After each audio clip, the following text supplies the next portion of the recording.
मंगलम भगवान वीरो मंगलम गौतमो गणी मंगलम कुंद कुंदायो जैन धर्मोस्तु मंगलम सर्वमंगल मांगल्यम सर्वकल्याणकारकम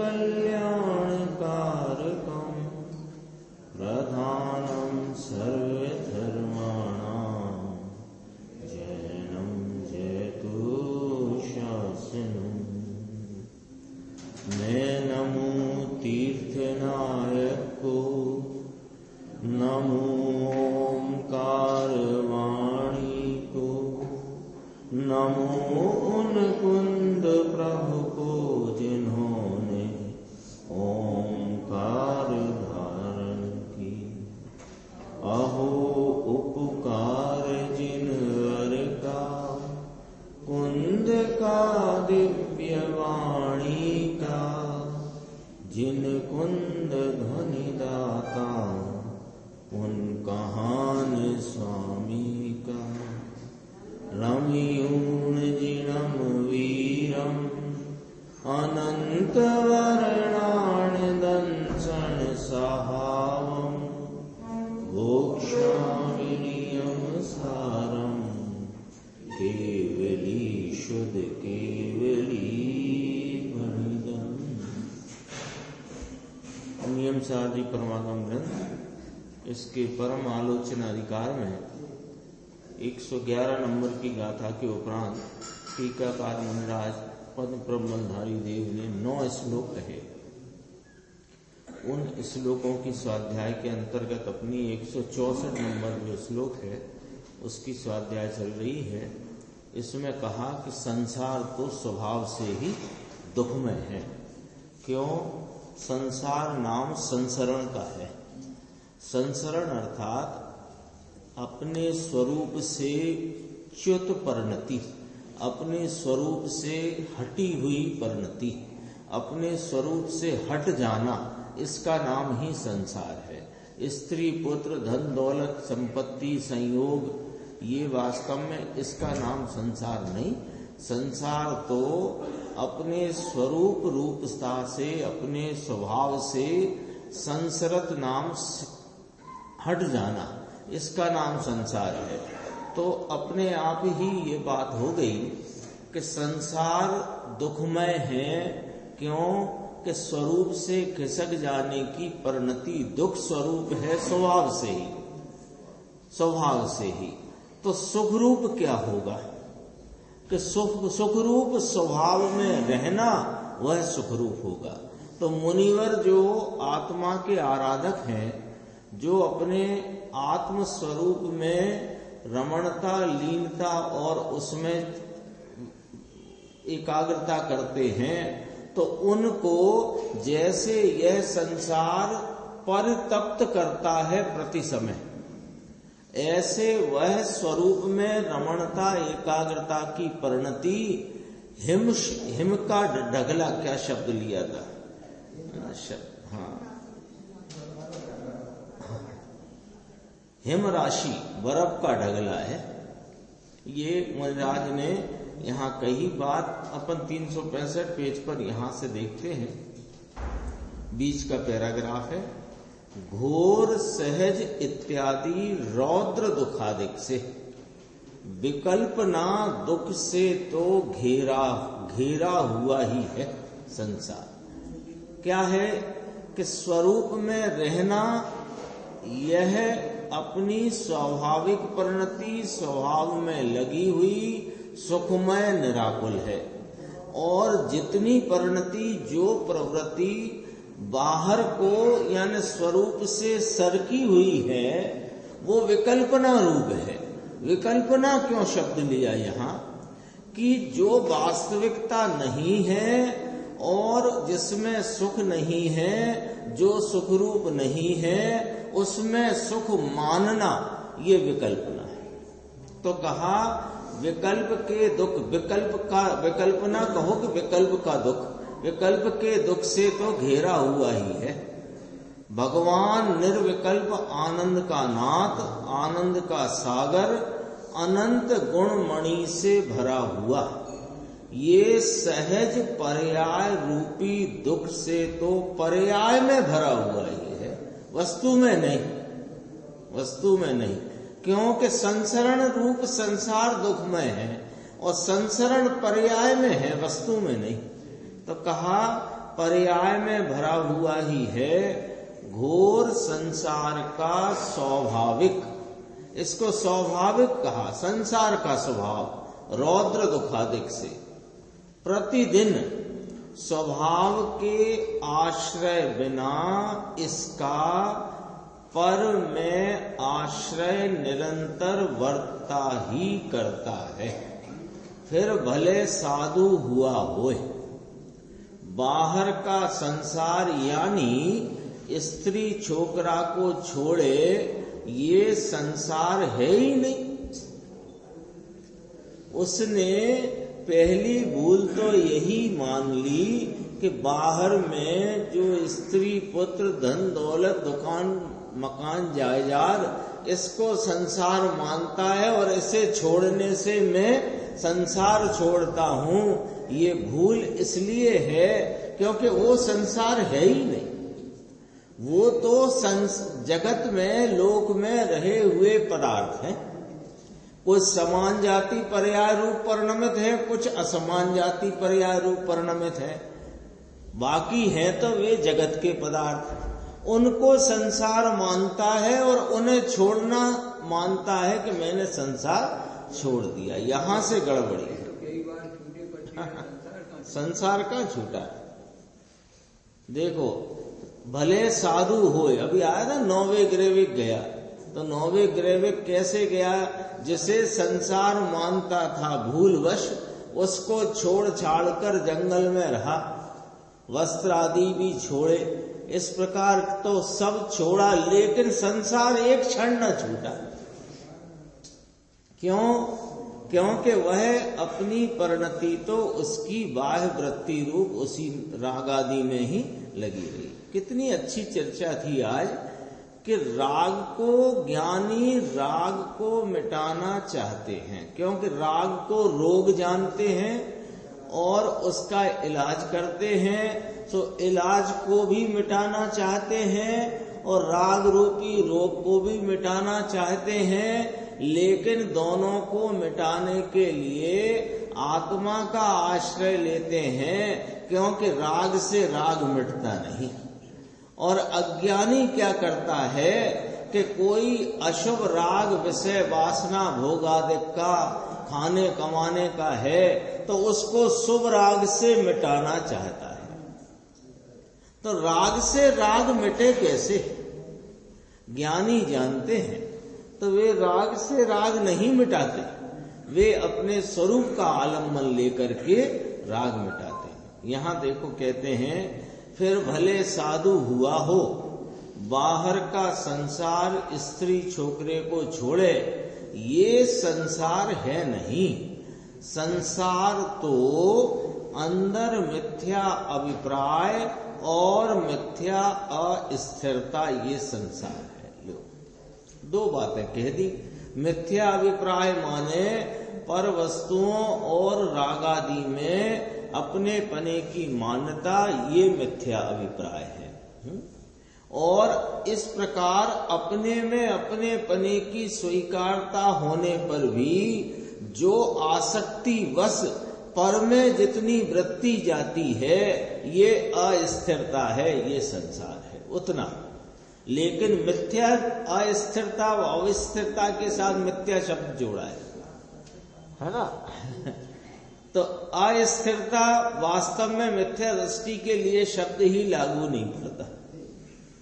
यहां गुरुदेव श्री ने फरमाया मिथ्या अस्थिरता, तो इसको ऐसे समझना कि मिथ्या अभिप्राय तो छूटा है, लेकिन अभी भी जितनी आसक्ति पर पदार्थ के प्रति जाती है, उतना वहां पर अस्थिरता का भाव है, उतना संसार है। ये संसार तो छोड़ा नहीं और बाहर में कुटुंब और स्त्री छोकरा छोड़कर अंदर संकल्प विकल्प में पड़ा है। स्वाभाविक एक तो ये बात कही कि संसार तो स्वभाव से ही दुख रूप है, आया था ना, रौद्र दुखादिक स्वरूप है। फिर कहा असाता के उदय में भी प्रतिकूलता का संयोग का दुख है। तो संयोग का दुख जो यहां कहा, संयोग दुखी करते हैं ये नहीं कहा, ये नहीं कहना है।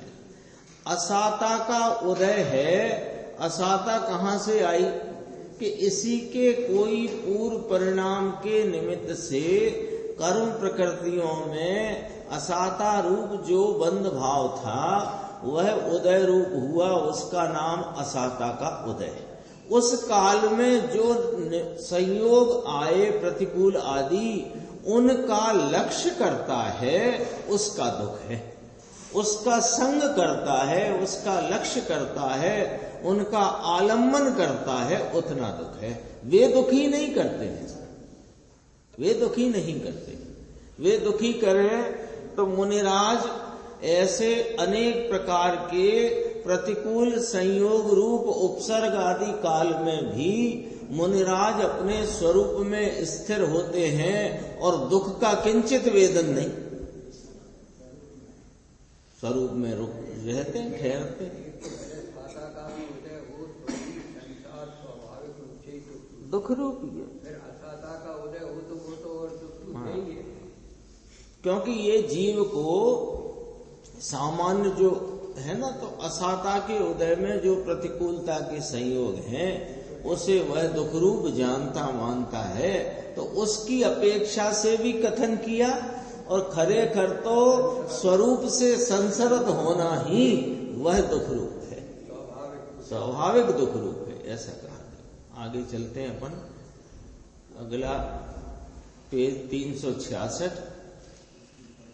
ये बहुत अच्छा इसमें लिया, थोड़ा सा विषय बहुत अच्छी चर्चा है कि जिसके द्रव्य गुण तो त्रिकाल शुद्ध हैं, किसके? प्रत्येक जीव के, हमारे आपके सबके द्रव्य गुण तो त्रिकाल शुद्ध है, किंतु उसकी पर्याय यानी जो अवस्था यानी वर्तमान वर्तती जो हालत है, इस हालत में, अवस्था में, दशा में, पर्याय में कर्म नहीं है, शरीर नहीं है, स्त्री नहीं है, कुटुंब नहीं है, परिवार नहीं है, पैसा नहीं है, आबरू नहीं है। अरे इसकी पर्याय में ये चीज नहीं है, ये तो दूर है। क्योंकि माना क्या है अब तक? माना ये है कि ये जो संयोग हैं या ये जो शरीर, स्त्री, कुटुंब, परिवार, पैसे का होना नहीं होना, मकान का होना नहीं होना, ये सबको हमने माना है कि ये संसार है और ये संसार मेरे में है। तो कहते तुम्हारी मर्यादा तो नक्की करो, कोई चीज है उसकी मर्यादा तो नक्की करो। तो भाई तुम द्रव्य गुण पर्याय स्वरूप जगत में एक सतरूप पदार्थ हो जिसकी सत्ता है, उस सत्ता में द्रव्य और गुण तो शुद्ध सत्ता रूप भाव से रहे हुए हैं। तो द्रव्य शुद्ध, गुण शुद्ध, ऐसी सत्ता स्वरूप वस्तु की पर्याय जो है अवस्था, वर्तमान वर्तती एक एक समय वाली जो हालत, उसमें नहीं तो है स्त्री, नहीं है पुत्र, नहीं है धन, नहीं है रोग, नहीं है कुटुंब, नहीं है परिवार, नहीं आबरू, नहीं कुछ भी। तो फिर कहाँ है? अरे इसकी पर्याय में तो दुख का भाव है, संकल्प विकल्प का भाव है, वो इसकी पर्याय में है। बस इसका नाम संसार है। संसारी जीव और सिद्ध जीव दो कहे कि नहीं कहे? जीवों के दो भेद किए, मुक्त और संसारी, दो किए, तो दो में दोनों जीवों में क्या भेद? अपन तो यहीं के ही हिसाब लगाओ, दोनों जीवों में क्या भेद? कि द्रव्य से वे भी शुद्ध, मैं भी शुद्ध, गुण से वे भी शुद्ध, मैं भी शुद्ध, जितने अनंत गुण उनके उतने अनंत गुण मेरे। अब स्थिति जो है मेरी अनंत दुख रूप है और उनकी अनंत सुख रूप है। तो ये अनंत सुख रूप भाव और इधर अनंत दुख रूप भाव, ये भाव कौन सा? कि ये वर्तमान वर्तती हालत अवस्था पर्याय, ठीक है ना। तो अब ये पर्याय में तो ये इसकी पर्याय में भी स्त्री कुटुंब धन पैसा कुछ भी नहीं और वहां भी नहीं, तो फिर क्या है कि इसकी पर्याय में है संकल्प विकल्प का भाव, राग द्वेष रूपी मलिनता, सुख दुख का भाव। सुख माने वो इंद्रिय दुख, वो सुख कहते हैं, है तो दुख। तो ये दुख का भाव, संकल्प विकल्प का भाव इसमें है, ये इसकी पर्याय में है। इसी का नाम संसार है और इस पर्याय के कारण इस जीव को संसारी कहते हैं। हाँ, मिथ्यात्व में संकल्प और रागादि विकल्प, संकल्प विकल्प, ठीक है।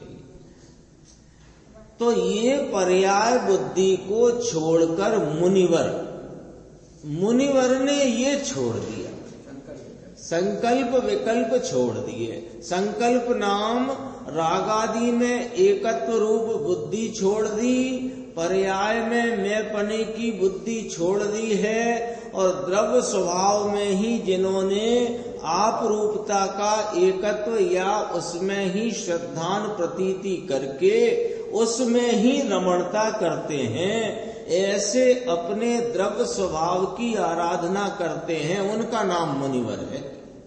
ये मुनिराज ने स्वयं अपनी तरफ से कहा, पर जितने भी साधक हैं चौथे गुण स्थान से, सबको यहाँ अपन ले सकते हैं अंतर्गर्भित रूप से।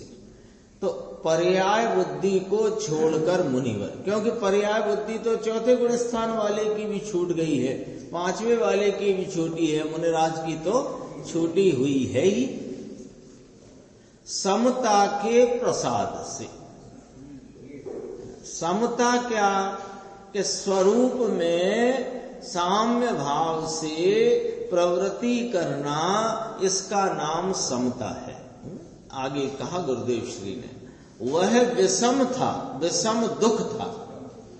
रागादि वृत्ति वह विषम भाव है। क्यों? परावलंबी पर वस्तुओं को लक्ष्य में लेकर उसमें इष्टता अनिष्टता का जो परिणाम है, ये विषम भाव है।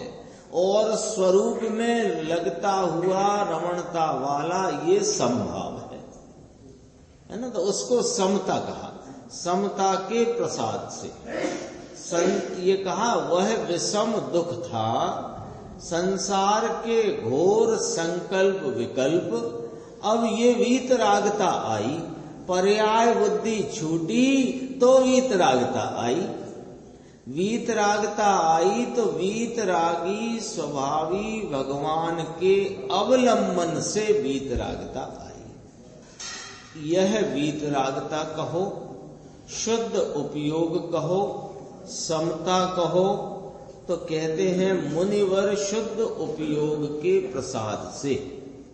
समता यानी यह, समता की व्याख्या करते हैं, जहां पुण्य और पाप दोनों एक समान बंध के कारण दुखदायक हैं, उनको छोड़कर अपने स्वरूप में जो वृत्ति प्रवृत्ति है, ऐसी जो अंदर समता वर्तती है, और त्रिकाली भगवान आत्मा इसका अवलंबन वर्तता है, इसको समता कहो, इसको वीतरागता कहो, इसको हिम राशि कहो।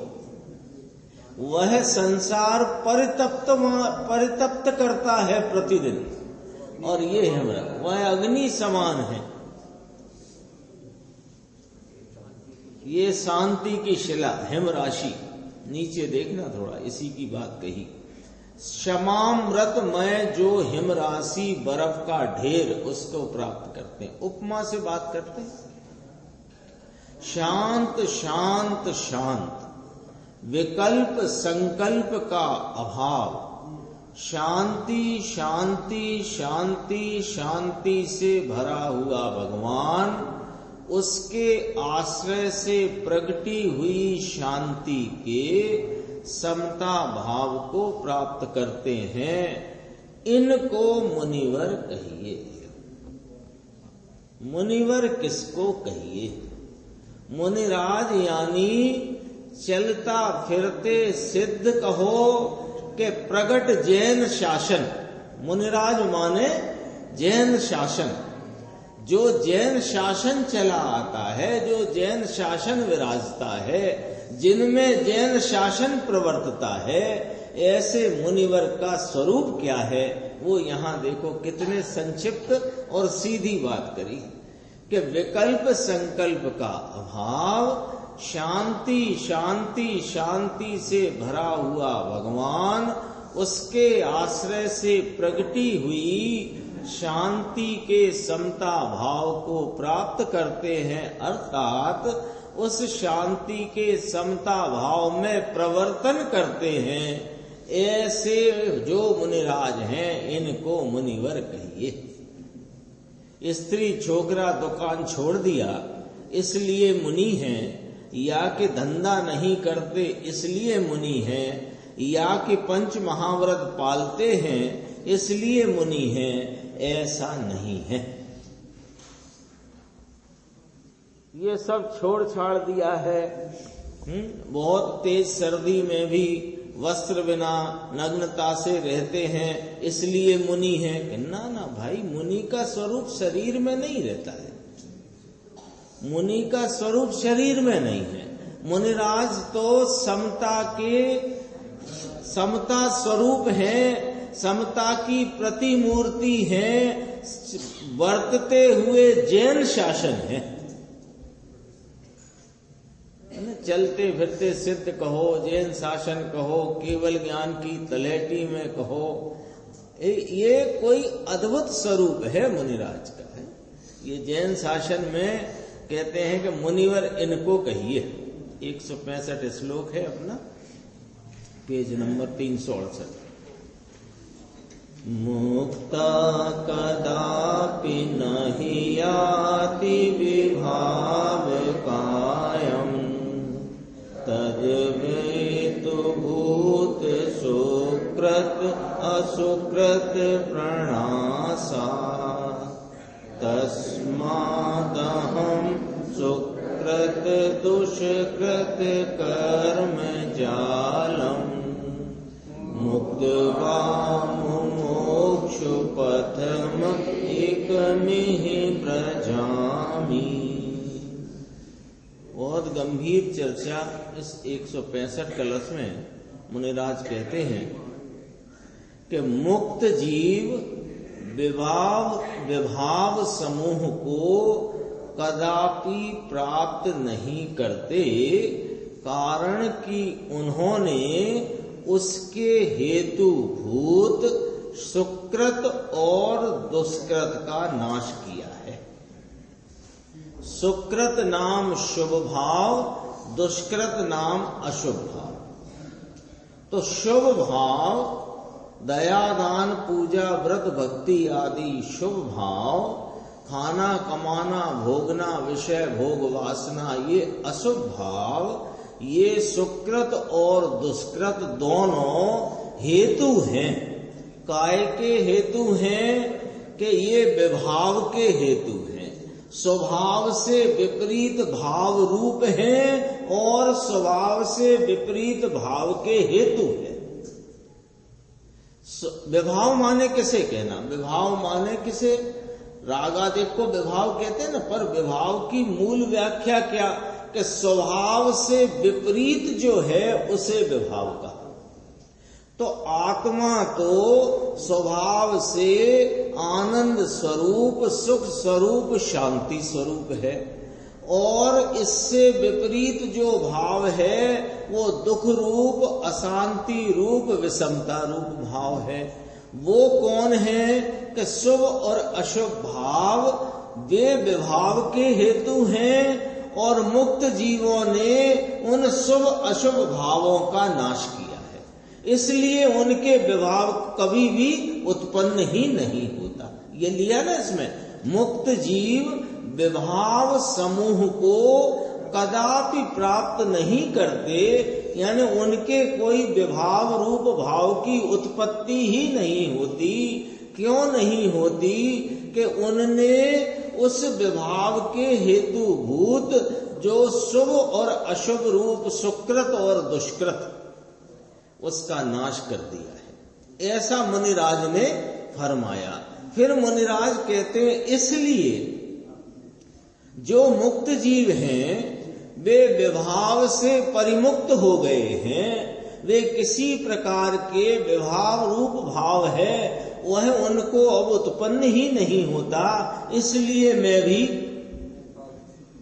सुकृत और दुष्कृत रूपी कर्म जाल को छोड़कर एक मुमुक्षु मार्ग पर जाता हूं।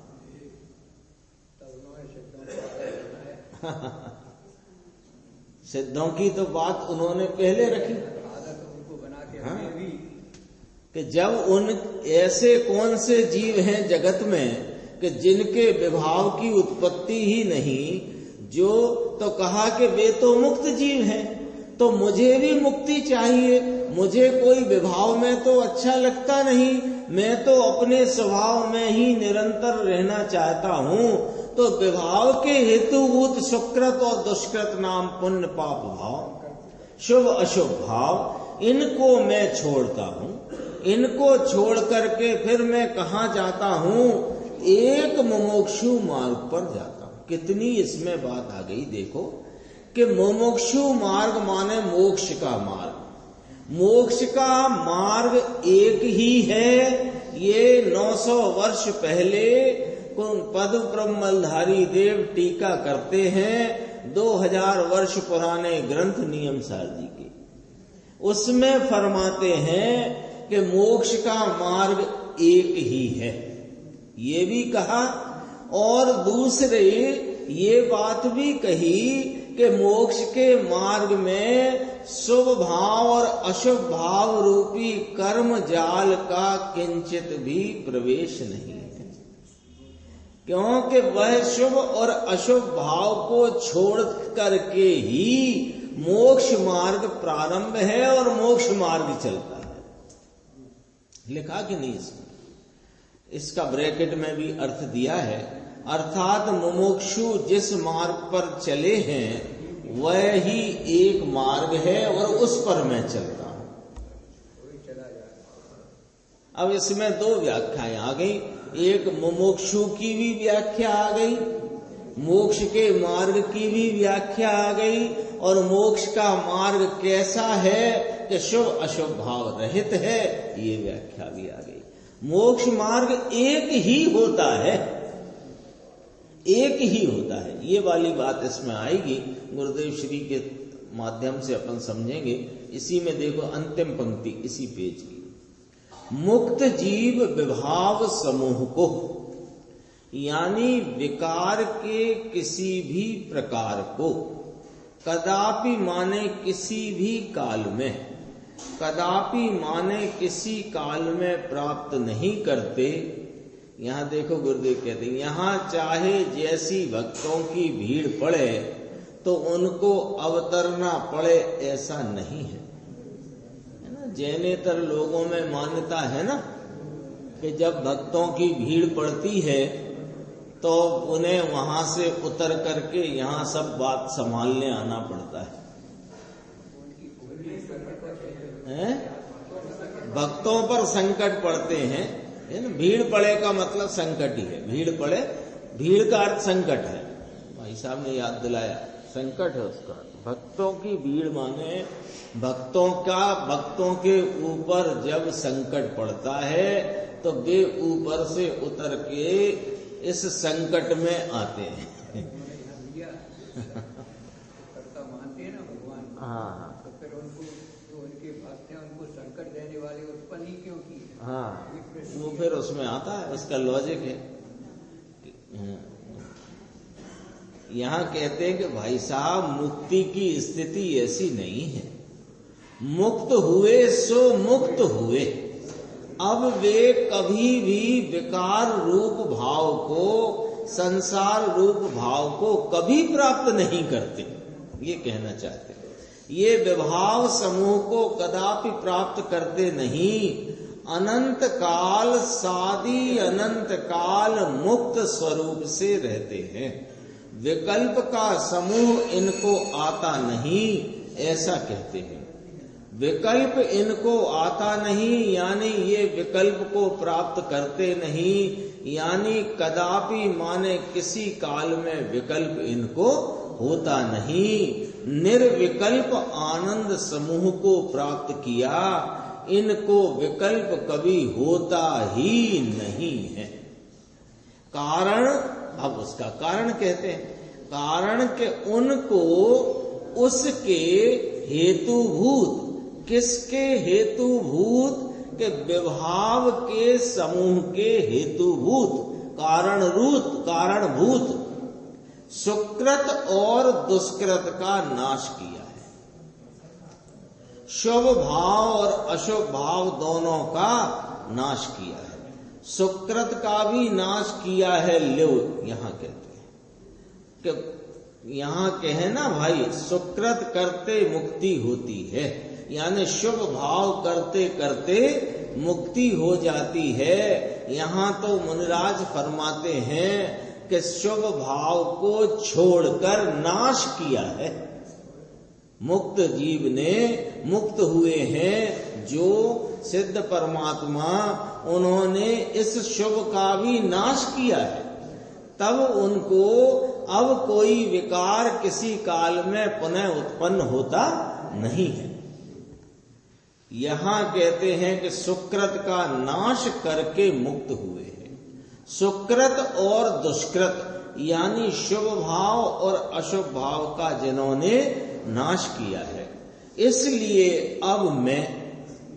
अब स्वयं मुनिराज कहते हैं, ऐसी स्थिति जब मुक्त जीवों की है तो मुक्त हुए और वे विकार को प्राप्त होते नहीं, और विकार का हेतुभूत सुकृत और दुष्कृत नाम शुभ अशुभ भाव का जिन्होंने नाश किया है, इसलिए वे मुक्ति को प्राप्त हुए हैं। इसलिए अब मैं, यहां मुनिराज कहते हैं, तेथी हवे हूं, इसलिए अब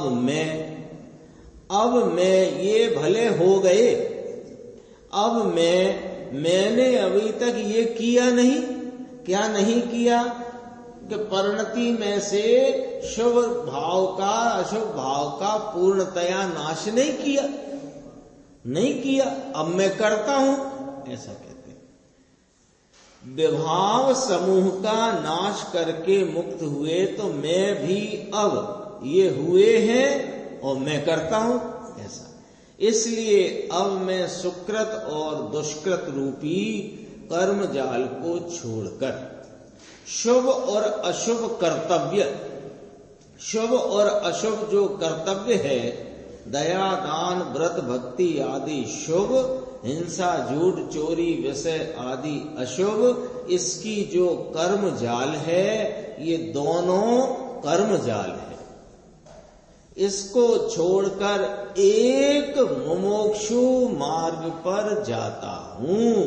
इसका वचन निकाला, उकेला मतलब उसमें से बात निकालते हैं कि मोक्ष का मार्ग एक ही है। नक्की करा देते हैं, बोलो।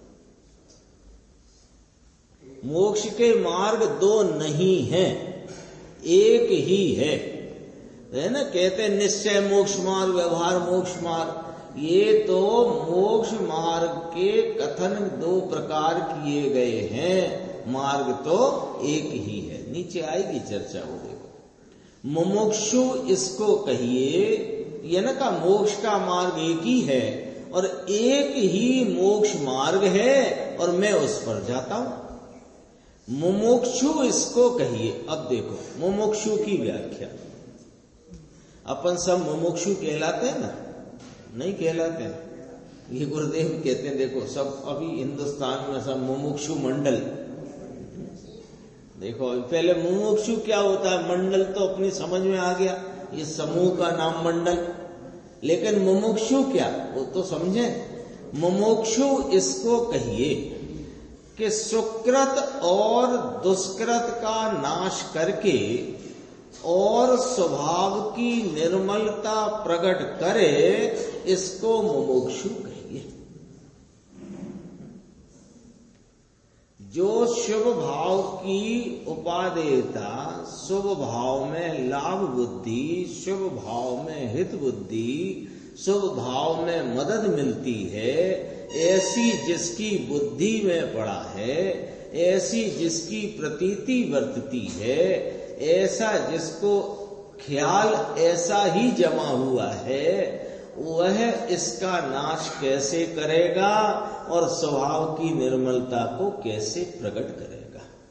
और जो स्वभाव की निर्मलता प्रकट करे, इसको मुमुक्षु कहिए। लो ये मुमुक्षु का मंडल कहलाता न तुम्हारे, फलाने गांव का मुमुक्षु, फलाने गांव का मुमुक्षु। तो कहते हैं मुमुक्षु का अर्थ यह है कि विकार नाम शुभ अशुभ भाव उसका नाश करे और स्वभाव की प्राप्ति करे, वह एक ही मोक्ष मार्ग है। फिर एक शब्द उपयोग किया है ना इसमें, एक श्लोक में किया है, देख लो। मुमुक्षु पथम एक मिह व्रजामि, है ना जो मूल श्लोक है। मुक्तवा मुमुक्षु पथम एक मिह एकम इह, ऐसा है उसका। मुमुक्षु पथम एकम इह व्रजामि, एक ही है, एक ही है। एक मुमुक्षु मार्ग पर जाता हूं। मुमुक्षु मार्ग के दो मार्ग नहीं, व्यवहार भी और निश्चय भी ऐसे दो मार्ग नहीं हैं। मुनिराज तो ऐसा कहते हैं कि इनको ऐसा कहते नहीं कि कथनचित व्यवहार भी लेता हूं। लो मुनिराज ने यहां इस श्लोक में क्या बात कही? यह बात कही कि मुक्त जीव सुकृत और दुष्कृत जो कि विभाव के हेतु हैं, उनको छोड़कर, वे छोड़े हुए होने से उनको विभाव की उत्पत्ति ही नहीं होती। किनको? मुक्त जीवों को। इसलिए मैं भी विभाव के हेतु भूत शुभ भाव और अशुभ भाव दोनों को छोड़ता हूं। यही कहा ना, ये तो नहीं कहा कि थोड़ा व्यवहार भी मैं ले लेता हूं, अभी तो थोड़ा व्यवहार भी चलाऊंगा, फिर धीरे धीरे निश्चय को और गहराई से प्राप्त करके मैं पूर्ण निश्चय को प्राप्त हो जाऊंगा, ऐसा तो नहीं कहा ना। फिर तुम काहे होशियारी लगाते? यानी हम क्यों इतने होशियार बनना चाहते हैं कि जो मुनिराज, जो आचार्य परमात्मा, जो सर्वज्ञ देव की परंपरा में बात ही नहीं, हम उस बात में अपनी डेढ़ होशियारी क्यों लगाते हैं कि ऐसे करके ऐसा होएगा, ऐसे करके ऐसा होएगा, ऐसे करके। साफ लिखा है कि नहीं लिखा? कथनचित व्यवहार पण लऊ छू, थोड़ा व्यवहार भी मैं लेता हूं, ऐसा तो कहा नहीं। सुकृत और दुष्कृत रूपी कर्म जाल है ये शुभ भाव भी, ये भी एक कर्म जाल है, आत्म स्वभाव नहीं। कर्म जाल अर्थ समझ गए? कर्म जाल शब्द लिया ना, इसका अर्थ कर्म जाल क्यों कहा कि एक तो यह आत्मा का स्वभाव नहीं, और दूसरे इस परिणाम के निमित्त से कर्मों का बंध पड़ता है। और ये कर्मों का बंध इसलिए इसे कर्म जाल कहने में आया, लेकिन ये स्वभाव नहीं, मूल बात तो ये कहना है। शुभ भाव ये भी एक कर्म जाल है, ये आत्म स्वभाव नहीं। ये पांचवे काल के मुनि, पांचवे काल के श्रोता को कहते हैं। ये तो चौथे काल की बात है साहब, चौथे काल में होता होगा ऐसा, तो चौथे काल में होता होगा तो कहते हैं ये पांचवे काल के मुनि जो स्वयं कहते हैं, आचार्य अमृतचंद्र नहीं कहते उसमें, लो यह मोक्ष अधिकारी हम खड़े हैं।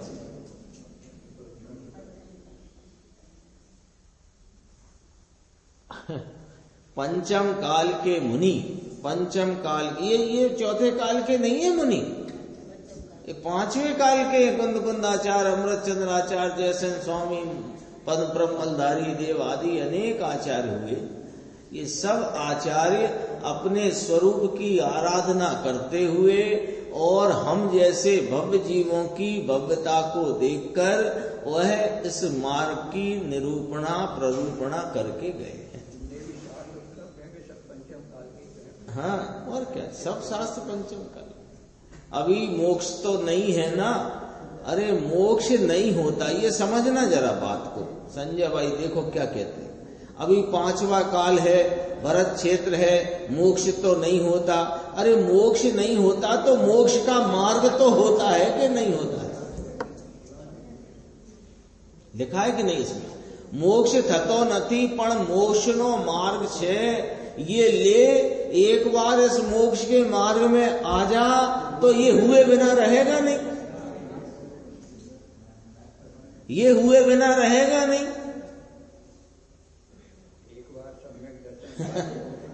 होगा ही होगा, ये भव में नहीं होगा, दो चार में होगा, होगा ही होगा।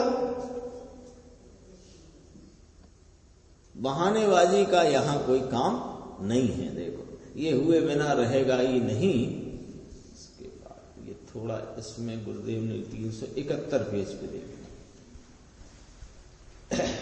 थोड़ी चर्चा ली है, अपन जितना समय है थोड़ा सा ले लेते हैं।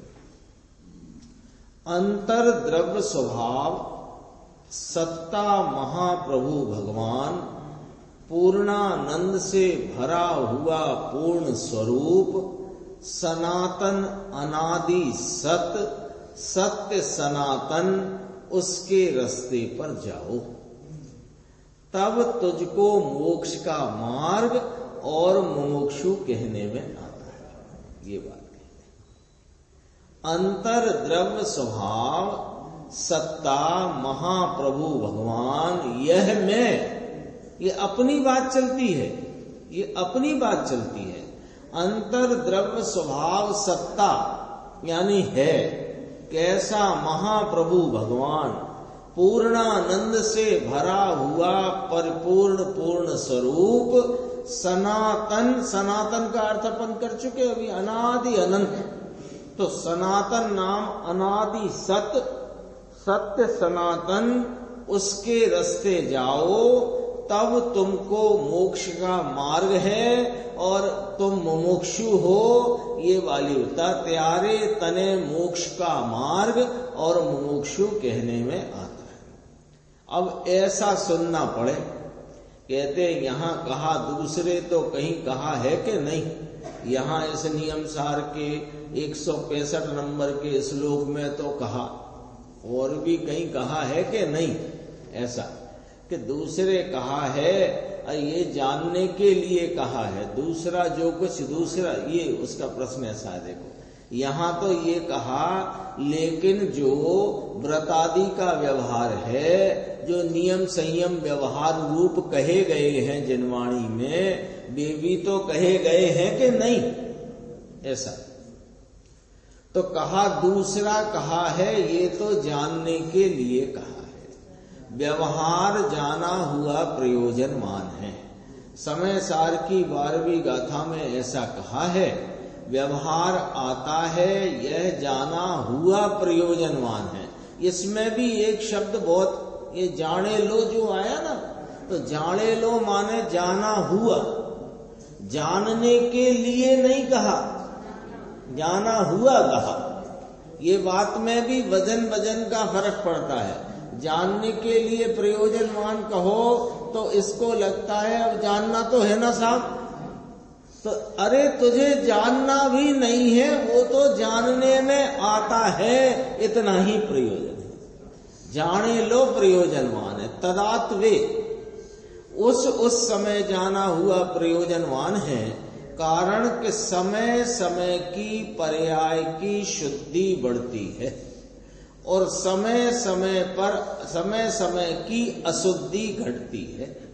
इसलिए उस समय का शुद्ध और अशुद्ध का पर्याय जाना हुआ प्रयोजनवान है, आदर करने वाला प्रयोजनवान है, ऐसा नहीं कहा। सोने की शुद्धि होती है ना, यही उदाहरण लिया है वहां पर।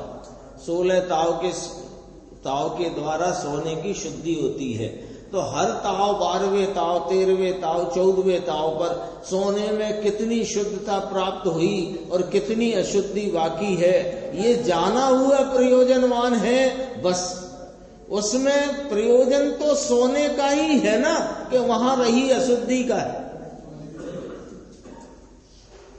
भाई साहब ख्याल में है ना, अपने सबके ही तो ख्याल में है। वो जो कुछ भी सोने को शुद्ध करते जाते हैं अग्नि के ताप से, तो वो ताप के द्वारा शुद्ध होते जाते सोने में जो शुद्धता की प्राप्ति है वो, और जितनी अशुद्धता शेष है वो जाना हुआ प्रयोजनवान है, कि वहां तो बस वो जानने के लिए प्रयोजनवान है। वास्तविक प्रयोजन वहां किससे है? रही हुई अशुद्धि से कि पूर्ण सोने से? तो आदरेला तो वो है ना, सोना जिसका दाम मिलता है। इसलिए कहते हैं उस समय की शुद्धि की जो वृद्धि है और समय समय की अशुद्धि घटती है, तो उस समय का शुद्ध और अशुद्ध का पर्याय जाना हुआ प्रयोजनवान है, आदर किया हुआ प्रयोजनवान ऐसा न कहा। 12वीं गाथा अब इसमें भी विरोध करते हैं कि देखो ये लिखा है व्यवहार देसिदा पुण्य, व्यवहार दिखाया है, निचले मार्ग वाले को व्यवहार ही होता है ऐसा कहने लग गए। ऐसा नहीं कहना है, ऐसा वहां आचार्य परमात्मा कहते भी नहीं है। व्यवहार देसिदा है ना उसमें शब्द, तो कोई अर्थ यो निकाल बैठा कि नीचे वाले मुमुक्षु को या मोक्षार्थी को तो व्यवहार ही उपदेश के योग्य है, ये अर्थ नहीं है। ये है कि जितना वहां व्यवहार है उतना जाना हुआ प्रयोजनवान है, तदात्वे शब्द डला हुआ है ना। वहां निचले मार्ग वाले को व्यवहार ही होता है ऐसा कह के वह विरोध करते हैं। यहाँ कहते हैं व्यवहार देसा पुण्य, ऐसा आया अपर में दिट्ठा भावे, निचले मार्ग में। निचला मार्ग कौन सा?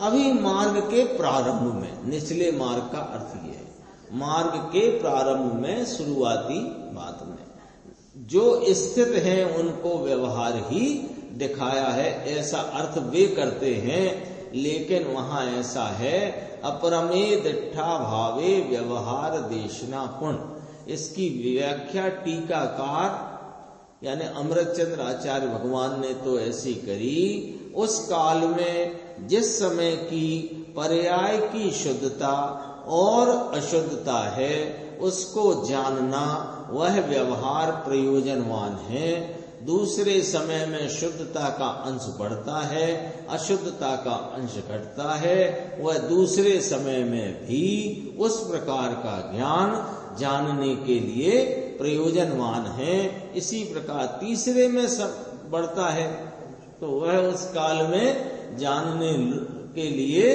प्रयोजनवान है या जाना हुआ प्रयोजनवान है। ये चर्चा चली, इसके बाद अपन आगे की कलश की चर्चा